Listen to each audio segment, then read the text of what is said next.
Welcome back into the Enrichment Sports Source. This segment of our show brought to you by Stern AG. The group was founded way back in 1901.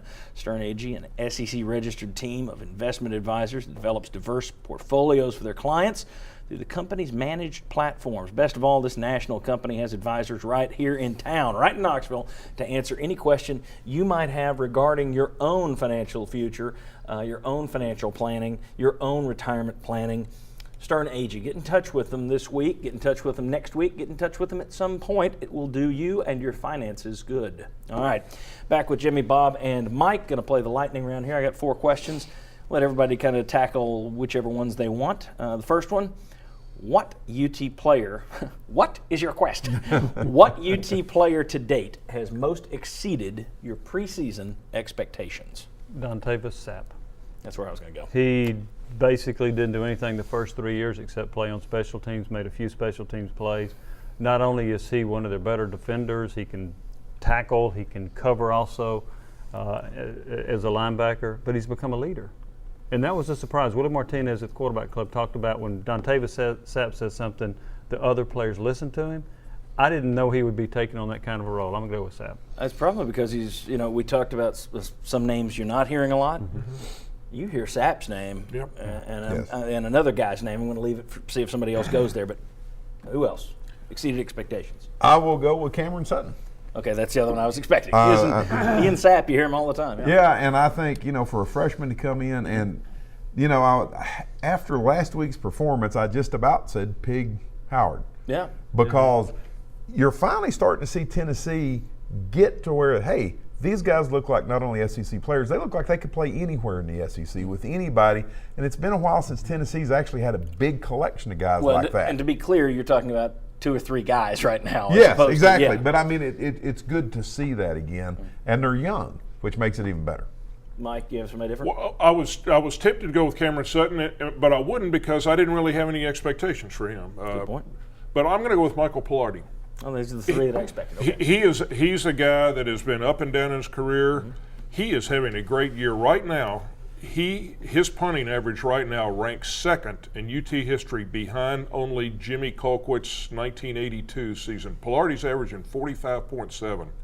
He's kicking the ball in the end zone. He's field goals.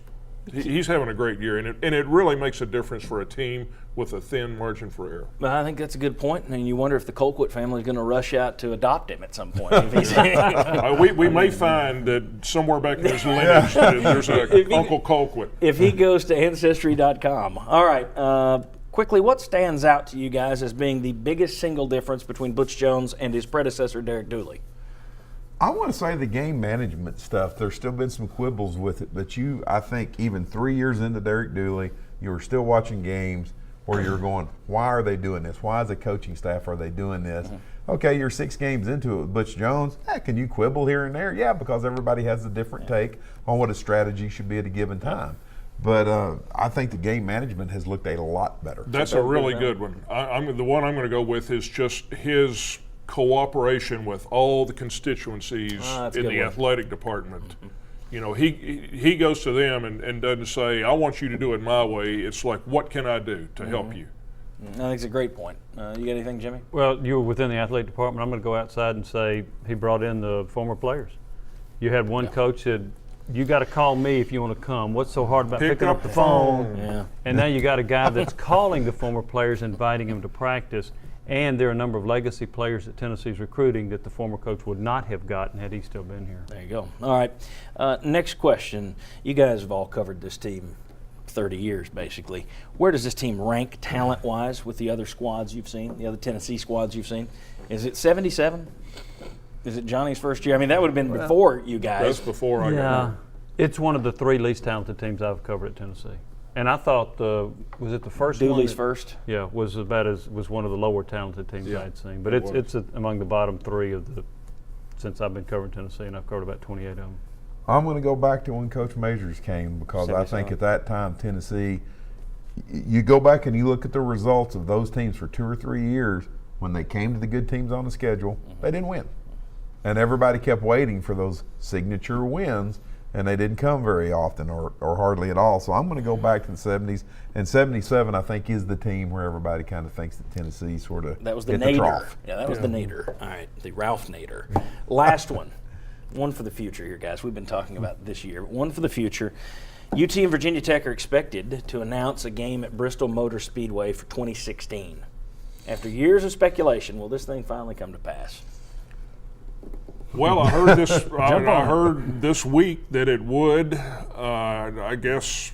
Are you buying it? But there's a lot Yeah. of time that'll pass between now and 2016. Yeah, I guess I am. You were before the show though. I threw that question, and you mentioned the fact that Well, you might have 9 SEC games by that Wait, point. and Well, another thing, they're supposed to play Nebraska in Right. 2016. I don't think they'll play Virginia Tech and Nebraska and a 9th SEC game, or even if it's still 8, I don't think they'll play Virginia Tech and Nebraska the same year. They'll play Connecticut. Is it going to happen? Think it happens? I think finally? it'll happen. I think it'll happen. I think it's something people, have been wanting to happen for so many years that, the money's finally right and they'll do it. I guess it is finally right. 'Cause Bruton Smith had been talking about it for a long time, and then they're like, well, the configuration of Bristol doesn't fit. And then Mike Hamilton said, basically, show me the money.